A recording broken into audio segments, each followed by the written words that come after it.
Hello दोस्तों, welcome to my channel Raj classes lecture. आज की ये वीडियो ना क्लास 10th वालों के लिए सबसे ज़्यादा मोस्ट इंपोर्टेंट होने वाली है। जितने भी स्टूडेंट क्लास 10th में हैं और वो बोर्ड एग्जाम 2024 में देने वाले हैं, उनके लिए तो यह वीडियो सबसे ज़्यादा इंपॉर्टेंट होने वाली है, क्योंकि आज की इस वीडियो में हम मैथ के महत्वपूर्ण प्रश्न को सॉल्व करवाने वाले हैं। ठीक है, जिसमें हम चैप्टर 1 के महत्वपूर्ण प्रश्न को सॉल्व करवाएंगे। ठीक है, ये जो प्रश्न है बोर्ड 2024 में आने वाले प्रश्न हैं।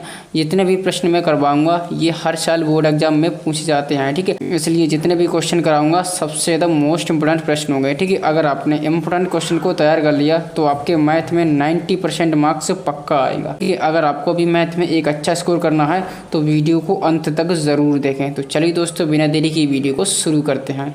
तो देखिए दोस्तों, जो हमारा पहला इंपॉर्टेंट प्रश्न है, चलिए हम इसको ना पढ़ लेते हैं। ठीक है, देखिए दोस्तों, अभाज्य गुणनखंड के रूप में व्यक्त कीजिए। ठीक है, यहाँ पर जो संख्या दी गई है उससे हम क्या करना है, अभाज्य गुणनखंड के रूप में व्यक्त करना है। ठीक है, तो देखिए दोस्तों, जो हमारे चैप्टर 1 में ये जो अभाज्य गुणनखंड वाला टॉपिक है, इससे 100% एक या दो क्वेश्चन 100% पूछा जाएगा। तो आपको क्या करना है, अभाज्य गुणनखंड के रूप में इसको ना आना चाहिए। ठीक है, तो आज की वीडियो में आप इनको ना अभाज्य गुणनखंड के रूप में व्यक्त करना सीख जाओगे। ठीक है, आज के बाद आपको दिक्कत नहीं होगी। ठीक है, तो हमें क्या करना है, इसके ना अभाज्य गुणनखंड के रूप में इसे ना व्यक्त करना है। ठीक है, तो सबसे पहले हम ना भाज्य और अभाज्य संख्या को सीख लेते हैं। ठीक है, अगर हमें ये पता चल जाएगा कि भाई अभाज्य और भाज्य संख्या क्या होती हैं, तो हम इसको ना बहुत अच्छे से इसको सॉल्व कर पाएंगे। ठीक है, तो सबसे पहले हम क्या सीखेंगे, भाज्य और अभाज्य संख्या क्या होती हैं। ठीक है, तो यहाँ पर देखिए दोस्तों, मैं आपको समझाना चाहूँगा। तो देखिए दोस्तों, यहाँ पर देखिए दोस्तों, भाज्य संख्या कौन सी होती हैं, वे संख्या जिसके दो से ज़्यादा गुणनखंड हो।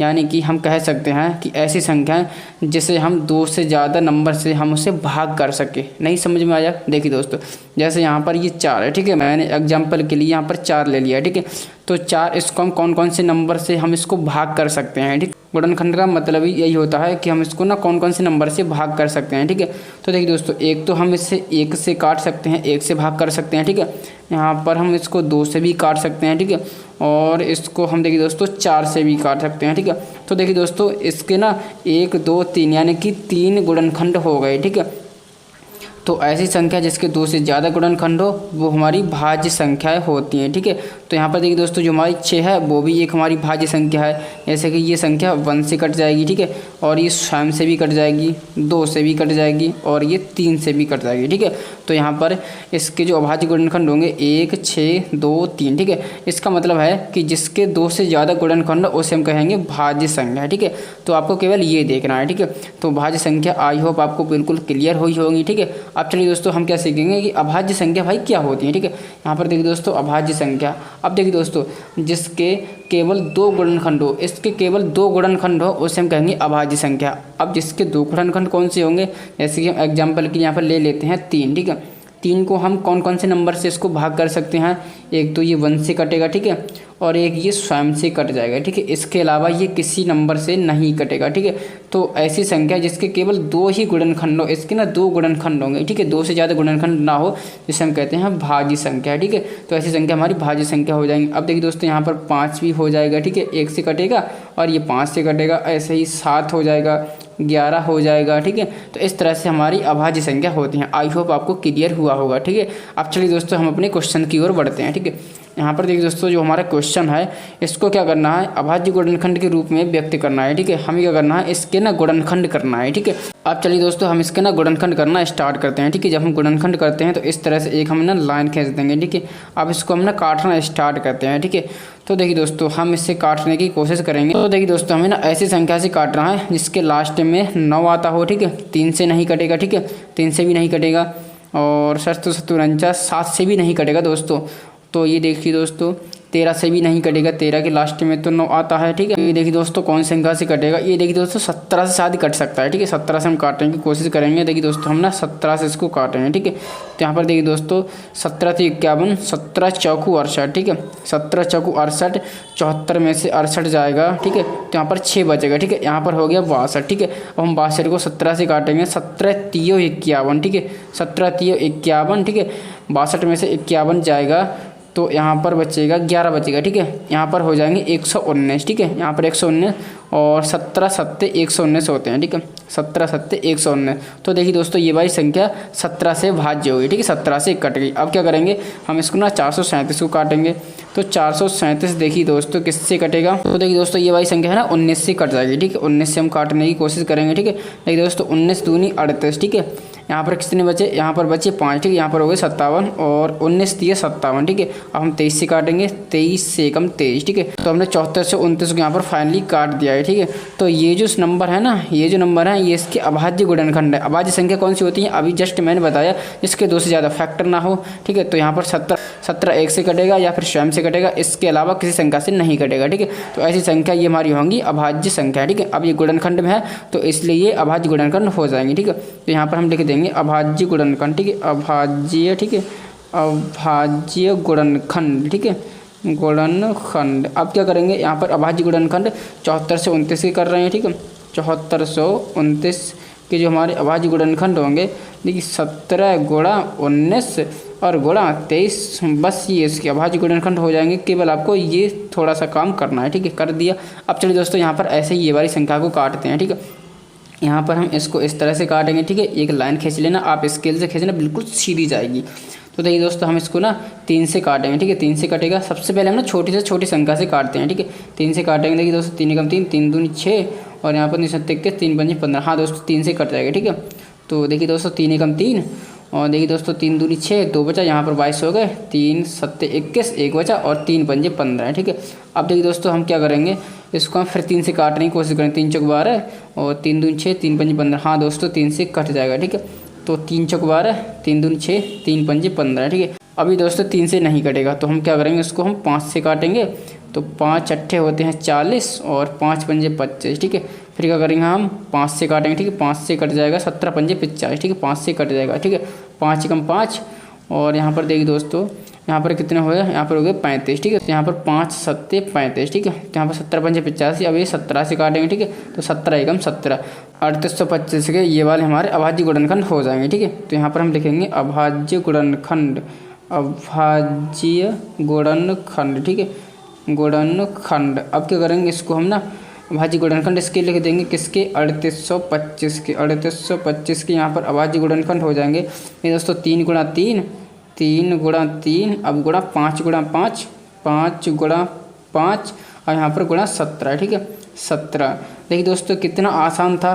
देखिए दोस्तों हमने इस तरह से इस क्वेश्चन को किया है। ठीक है, आप भी इस क्वेश्चन को कर सकते हो। ठीक है ना दोस्तों, ये जो क्वेश्चन है इंपॉर्टेंट है, इसको ना अच्छी तरह से तैयार कर लेना। ठीक है, अब चलिए दोस्तों हम ना अगले क्वेश्चन की ओर चलते हैं। ठीक है, यहाँ पर देखिए दोस्तों ये भी इंपॉर्टेंट प्रश्न है। ठीक है, यहाँ पर दिया है HCF 306 और 657 का ना 9 दिया है। ठीक है, यहाँ पर 306 और 657 के जो HCF है, इन दोनों संख्या का HCF है ना 9 दिया है। ठीक है, अब हमें क्या करना है, LCM, इन दोनों संख्या का हमें LCM ज्ञात करना है। ठीक है, तो ऐसी संख्या के लिए हम क्या करेंगे, तो देखिए दोस्तों हम इस प्रश्न को ना फॉर्मूले से करेंगे। फॉर्मूले से कैसे करेंगे, देखिए दोस्तों फॉर्मूले से हमारा प्रश्न और ज़्यादा आसान हो जाएगा। ठीक है, अब इसका फॉर्मूला कौन सा है, देखिए दोस्तों मैं आपको फॉर्मूला बताता हूँ। ठीक है, तो देखिए दोस्तों ये इसका छोटा सा फॉर्मूला है। ठीक है, कौन सा फॉर्मूला, आइए मैं आपको समझा देता हूँ। ठीक है, तो देखिए दोस्तों कोई भी 2 संख्याएँ, ठीक है, कोई भी 2 संख्या हैं तो हम क्या करेंगे, अगर हम उनका आपस में गुणा करें, ठीक है, मल्टीप्लाई करें तो बराबर आता है इन्हीं संख्या के HCF और LCF के गुणा के बराबर आता है। ठीक है, तो हम क्या करेंगे, ये वाला सूत्र लगा देंगे। ठीक है, तो चलिए दोस्तों हम क्या करेंगे, अब इससे सॉल्व करना स्टार्ट करते हैं। ठीक है,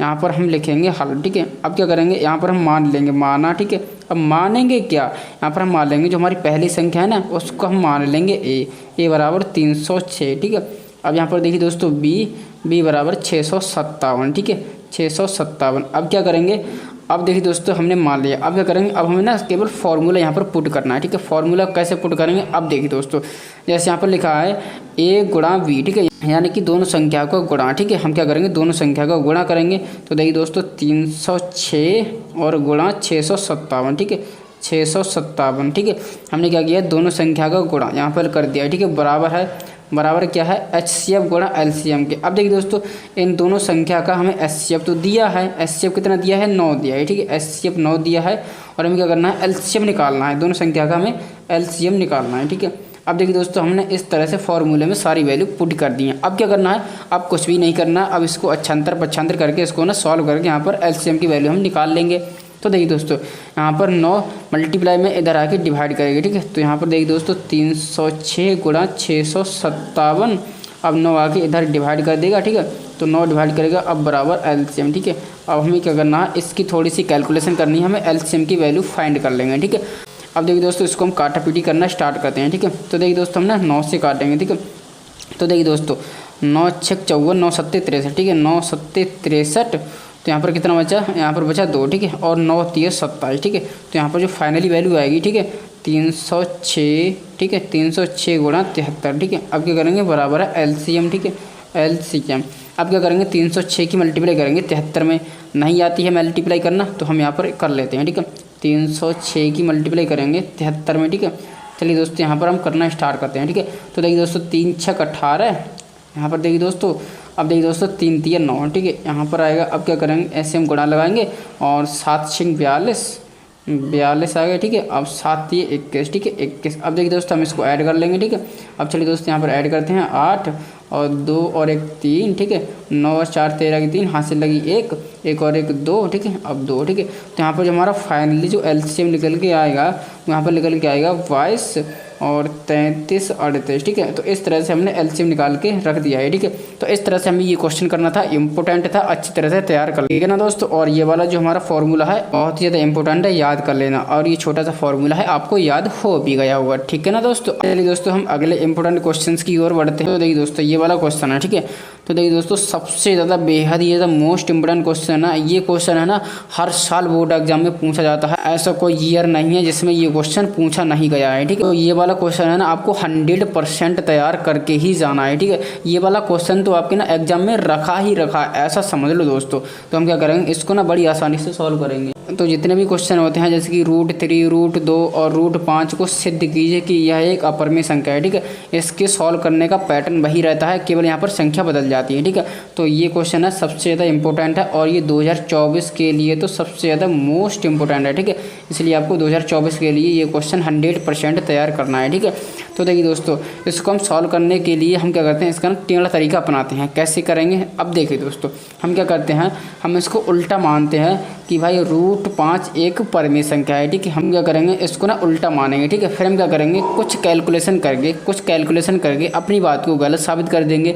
जब हमारी बात गलत साबित हो जाएगी तो भाई √5 एक परिमेय संख्या नहीं होगी। जब ये एक परिमेय संख्या नहीं होगी तो फिर जाहिर सी बात है ये एक अपरिमेय संख्या होगी। ठीक है, तो इस तरह से हम इस क्वेश्चन को सॉल्व करते हैं। ठीक है, आई होप आपको बहुत अच्छे से समझ आएगा। तो चलिए दोस्तों अब इसको ना क्वेश्चन को करना स्टार्ट करते हैं। ठीक है, सबसे पहले हम यहाँ पर लिखेंगे हल। ठीक है, अब हम क्या करेंगे, यहाँ पर हम मानेंगे क्या, अभी आपको पता चलेगा। ठीक है, माना। ठीक है, माना। देखिए दोस्तों हम क्या करेंगे, मान लेंगे कि √5 एक परिमेय संख्या है। ठीक है, यहाँ पर लिखेंगे दोस्तों माना √5। ठीक है, √5 एक, ठीक है, एक परिमेय संख्या है। ठीक है, परिमेय संख्या है। देखिए दोस्तों हमें पता है कि जो हमारी परिमेय संख्या होती हैं वो हमारी ना बट्टे की शक्ल में होती हैं, P/Q की शक्ल में होती हैं। ठीक है, बहुत अच्छी तरह से पता है।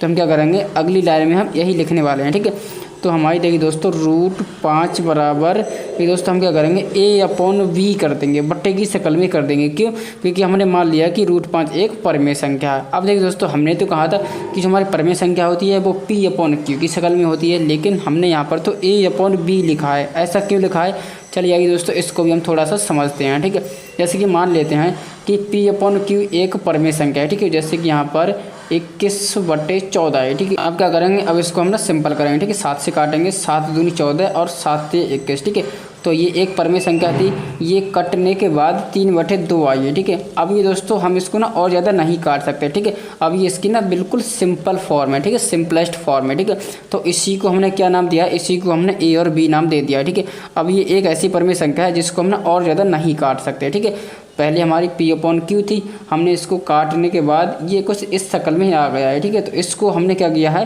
A/B नाम दे दिया है। ठीक है, तो इसलिए हमने इसको ऐसा करा है। ठीक है, अब चलिए दोस्तों हम क्या करेंगे, जहाँ पर A और B क्या है, A और B हमारी पूर्णांक है। ठीक है, पूर्णांक जो हमारी पूर्णांक है, और जहाँ हमारा B क्या है, B हमारा 0 नहीं होना चाहिए, हर में कभी हमारा 0 नहीं होगा। ठीक है, अब देखिए दोस्तों और यहाँ पर लिखेंगे, और क्या लिखेंगे, और जो हमारी A और B क्या होंगी, A और B सहअभाज्य संख्याएं हैं। ठीक है, सहअभाज्य। ठीक है, अभाज्य।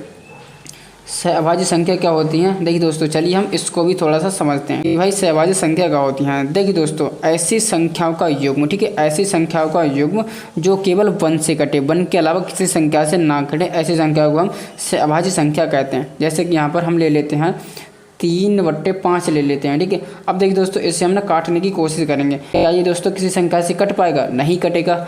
अगर हम इसको 3 से काटें तो 3 तो कट जाएगा, लेकिन 5 नहीं कटेगा। अब हम इसको 5 से काटें तो 5 कट जाएगा, लेकिन 3 नहीं कटेगा। तो ये केवल 1 से कटेगा, 1 के अलावा और किसी नंबर से नहीं कटेगा।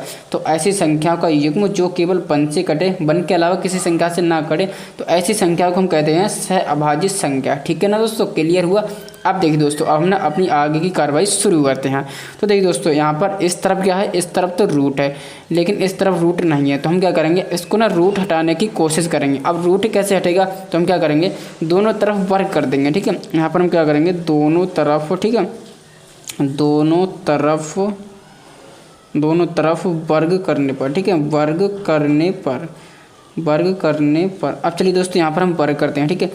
क्या करेंगे? √5 का वर्ग करेंगे, ठीक है, और बराबर a/v का वर्ग कर देंगे, ठीक है। अब देखिए दोस्तों, हम क्या करेंगे? इसका जब वर्ग करेंगे तो देखिए दोस्तों, जब भी हम किसी भी रूट वाली संख्या का वर्ग करते हैं तो स्क्वायर से केवल रूट हट जाता है, ठीक है। तो यहाँ पर केवल बचेगा 5, ठीक है। अब देखिए दोस्तों, हम a का वर्ग करेंगे तो a² b का वर्ग करेंगे तो v², ठीक है। अब क्या करेंगे? इसके नीचे 1 मान के ना क्रॉस मल्टीप्लाई कर देंगे, ठीक है। अब देखिए दोस्तों, यहाँ से 5 b² इधर जाएगा और बराबर a² की मल्टीप्लाई 1 में होगी तो a², ठीक है। अब क्या करेंगे? हम 5 को इधर लेके जाएंगे तो हमारा जो फाइनल यहाँ पर समीकरण बनेगा, ठीक है, b² बराबर, ठीक है, a² डिवाइडेड बाई 5, ठीक है। इसको हम क्या करेंगे? समीकरण 1 नाम दे देंगे, ठीक है, समीकरण 1। अब देखिए दोस्तों, यहाँ पर हम समीकरण 1 नाम दे देंगे। अब इससे हमारा क्या कंक्लूजन निकला, ठीक है, जो हमारा 5 है ना, वो a² को विभाजित कर रहा है, ठीक है, यानी कि a² हमारा 5 से विभाजित हो रहा है, ठीक है। तो हम क्या करेंगे? यहाँ पर हम लिख देंगे अतः। अब देखिए दोस्तों, जो हमारा a² है ना 5 से विभाज्य है, ठीक है। अब देखिए दोस्तों, a² जब 5 से विभाज्य है तो a भी 5 से विभाज्य होगा। चलिए मैं यहाँ पर लिख देता हूँ, फिर इसका ना लॉजिक भी समझा देता हूँ, ठीक है। यहाँ पर हम लिख देंगे इसलिए, ठीक है, a भी, ठीक है, a भी 5, ठीक है, 5 से विभाज्य, ठीक है, विभाज्य है, ठीक है, विभाज्य है। अब देखिए दोस्तों, क्या है? देखिए दोस्तों, जब a² है ना 5 से विभाज्य है तो a भी 5 से विभाज्य होगा। क्यों होगा? जरूर होगा। चलिए आइए यहाँ पर हम ना समझते हैं, ठीक है। जैसे कि मान लेते हैं कोई नंबर है, कोई नंबर है, देखिए दोस्तों 21 है, ठीक है। 21 क्या है? ये ना 7 से विभाज्य है, ठीक है, 7 से कट जाएगा, 7 एकम 7 और 7 या 21, ठीक है। अब क्या करें? अगर हम इसका वर्ग करें तो इसका वर्ग क्या होता है? 21 का वर्ग होता है 441, ठीक है, 21 का वर्ग होता है 441। तो इसका वर्ग भी 7 से भाग हो जाएगा दोस्तों। करके देखें। देखिए दोस्तों 7 एकम 7, 7 6 42, ठीक है। यहाँ पर कितना बचा? यहाँ पर बचा 2 और 7 या 21। तो देखिए दोस्तों, जब कोई संख्या 7 से विभाज्य हो जाएगी, जब हम क्या करें? इस संख्या का वर्ग भी कर दें तो भी ये 7 से विभाज्य हो जाएगा, ठीक है। तो इसलिए मैंने यहाँ पर लिखा है, ठीक है। अब देखिए दोस्तों, जब हमारा a² 5 से विभाज्य हो रहा है तो हमें ना b² मिलता है। a² 5 से विभाज्य हो रहा है तो हमारा b² मिलता है। लेकिन जब हमारा a है ना, a 5 से विभाज्य होगा तो हमारा b² नहीं मिलेगा, तो कोई वो अलग नंबर मिलेगा जिसको हम नाम दे देते हैं c, ठीक है। देखिए दोस्तों, यहाँ पर हमने करा तो था, जब हमने किसी नंबर को 7 से विभाज्य किया तो 3 आया, जब हमने इसका स्क्वायर किया तो वो अलग संख्या निकल के आई, ठीक है। तो इसलिए हमने क्या किया? a² को 5 से विभाज्य किया है तो हमें b² मिला। लेकिन जब हम a को 5 से विभाज्य करते हैं तो वो कोई अलग संख्या निकलती है जिसको हम ना c नाम दे देंगे, ठीक है। और जहाँ पर हमारा c क्या है? c हमारा पूर्णांक है, ठीक है, पूर्णांक, ठीक है, पूर्णांक है। अब देखिए दोस्तों, हम क्या करेंगे? अब देखिए दोस्तों, इसको हम ना आगे सॉल्व करते हैं, ठीक है। यहाँ पर हम सॉल्व करेंगे, ठीक है। हम क्या करेंगे? 5 की इधर मल्टीप्लाई कर देंगे, ठीक है, क्रॉस मल्टीप्लाई करेंगे तो a बराबर निकल के आएगा a बराबर 5c, ठीक है, 5c। अब क्या करेंगे? a का मान हम समीकरण 1 में रख देंगे, ठीक है। यहाँ पर हम लिख देते हैं a का मान, ठीक है, a का मान समीकरण, ठीक है, समीकरण 1 में रखने पर, ठीक है, 1 में रखने पर, ठीक है। चलिए दोस्तों रखते हैं, ठीक है। यहाँ पर समीकरण बने हमारा b² बराबर, ठीक है, यहाँ पर हम इसको सॉल्व करेंगे b² बराबर, ठीक है, a² बटे 5 है, ठीक है। तो हम क्या करेंगे? a की जगह हम 5c यहाँ पर यूज करने वाले हैं, ठीक है, 5c, ठीक है, 5c। अब इसका स्क्वायर है, ठीक है, स्क्वायर भी कर देंगे, बट्टा कितना है, बटा है 5, ठीक है। इसका हम स्क्वायर करेंगे, ठीक है, तो 5 पंजे होता है 25 और c स्क्वायर बट्टा 5, ठीक है। अब 5 से इसको डिवाइड कर देंगे, 5 कम 5 और 5 पंजे 25, ठीक है। तो यहाँ पर निकल के आएगा, ठीक है, 5c स्क्वायर, ठीक है। अब देखिए दोस्तों हम क्या करेंगे, 5c स्क्वायर के पास में मल्टीप्लाई में है, जब हम इसको इधर लेके आएंगे तो ये भाई डिवाइड कर देगा, ठीक है। तो यहाँ पर जो हमारा फाइनल जो हमारा समीकरण बनेगा, ठीक है, c स्क्वायर बराबर, ठीक है, यहाँ पर इसको आगे सॉल्व करेंगे, c स्क्वायर बराबर, ठीक है, b स्क्वायर डिवाइड बाई 5, ठीक है। अब क्या करेंगे, इसको हम ना सेकंड नाम दे देते हैं, ठीक है, सेकंड इक्वेशन। अब देखिए दोस्तों यहाँ से हम समझते हैं, ठीक है। अब देखिए दोस्तों जो हमारा 5 है ना, बी स्क्वायर को विभाजित कर रहा है, ठीक है। अब देखिए दोस्तों जो हमारा बी स्क्वायर है ना 5 से विभाज्य है, ठीक है, ये तो मैंने अभी आपको बताया है, ठीक है, बी स्क्वायर 5 से विभाज्य है। जो हमारा बी स्क्वायर 5 से विभाज्य होगा ना, तो भाई बी भी 5 से विभाज्य हो जाएगा, ठीक है। इसका लॉजिक मैंने अभी आपको समझाया, ठीक है। अब देखिए दोस्तों यहाँ पर मौज आएगी, ठीक है। तो यहाँ पर देखिए दोस्तों जो हमारा 5 है ना, 5 ने b को विभाज्य कर दिया है, ठीक है। अब 5 ने a को भी विभाज्य कर दिया है, ठीक है। अभी हम इसको सॉल्व किए थे, 5 ने b को विभाज्य कर दिया है और 5 ने a को भी विभाज्य कर दिया है। अब देखिए दोस्तों जो हम a और b को क्या माने थे, शुरू में क्या माने थे, यहाँ पर मैं दिखाता हूँ दोस्तों आपको। देखिए दोस्तों तो यहाँ पर हम a और b को क्या माने थे, a और b को है ना सहअभाज्य संख्या माने थे, ठीक है। और सहअभाज्य संख्या कौन सी होती हैं, सहअभाज्य संख्या ऐसी होती हैं जो केवल 1 से कटें, 1 के अलावा किसी संख्या से ना कटें। लेकिन हमने अभी तो यहाँ पर प्रूफ किया है जो हमारी a और b क्या है, a और b ऐसी संख्या है जो है ना 5 से यहाँ पर विभाज्य हो गई है। 5 ने a को भी विभाज्य कर दिया है और b को भी विभाज्य कर दिया है, तो यहाँ पर कहीं ना कहीं फॉल्ट है, ठीक है। जब हमारी a और b 5 से विभाज्य होंगी तो जाहिर सी बात है अब ये सहअभाज्य संख्या तो नहीं रहेंगी, सहअभाज्य संख्या तो नहीं रहेंगी। तो इसलिए कहीं ना कहीं इसमें गलती तो है, कहीं ना कहीं गलती तो है। तो गलती कहाँ है, जो यहाँ पर जो फॉल्ट है ना वो ये फॉल्ट है, जो हमने क्या माना था, हम √5 को ना परमेय संख्या मान लिए थे। जब हमने √5 को परमेय संख्या मान लिए थे तो इसीलिए जो हमारी a और b है सहअभाज्य संख्या नहीं है, ठीक है। तो जब हमारी ये वाली कंडीशन गलत साबित हो गई है तो भाई ये वाली कंडीशन भी गलत साबित हो जाएगी, ठीक है। तो हम इसको क्या माने थे, इसको माने थे कि √5 एक परमेय संख्या, इसी के कारण सारी गलती यहाँ पर हुई है, ठीक है। तो इसलिए अभी हमारी ना √5 एक परमेय संख्या तो नहीं होगी, तो √5 एक परमेय संख्या नहीं होगी। तो इसी को हम क्या करेंगे, नीचे इसको ना डिटेल में थोड़ा सा लिख देंगे, ठीक है। अब देखिए दोस्तों हम यहाँ पर लिख देंगे जो हमारी a और b है दोनों संख्याएं 5 से विभाज्य हैं, ठीक है। हमने यहाँ पर देखा जो हमारी a और b दोनों संख्या 5 से विभाज्य हैं, ठीक है। अतः a और b सहअभाज्य संख्या नहीं है, ठीक है। हाँ दोस्तों ये तो बात सही है, जो हमारी a और b क्या है, अब ये सहअभाज्य संख्या नहीं है, ठीक है। हमारी कल्पना गलत हो गई, √5 एक परमेय संख्या नहीं है, इसलिए √5 एक अपरमेय संख्या हो जाएगी। लेकिन दोस्तों इस तरह से क्वेश्चन को सॉल्व करना था। ये क्वेश्चन सबसे ज़्यादा मोस्ट इंपोर्टेंट है और ये क्वेश्चन हर साल बोर्ड एग्जाम में पूछा जाता है, इसलिए आप इस क्वेश्चन को अच्छी तरह से तैयार कर लें। तो आज की वीडियो में फिलहाल इतना ही। हमने आपको ना सबसे ज़्यादा मोस्ट इंपोर्टेंट क्वेश्चन को बताया है। इन क्वेश्चन को आप ना सभी क्वेश्चन को तैयार कर लेना। ये थे चैप्टर 1 के मोस्ट इंपोर्टेंट क्वेश्चन और ये क्वेश्चन बोर्ड एग्जाम 2024 में आने के फुल चांस है। तो चलिए दोस्तों आज की वीडियो में फिलहाल इतना ही। चलिए मिलते हैं किसी नई वीडियो में, तब तक के लिए बने रहें हमारे चैनल के साथ। जय हिंद, जय भारत।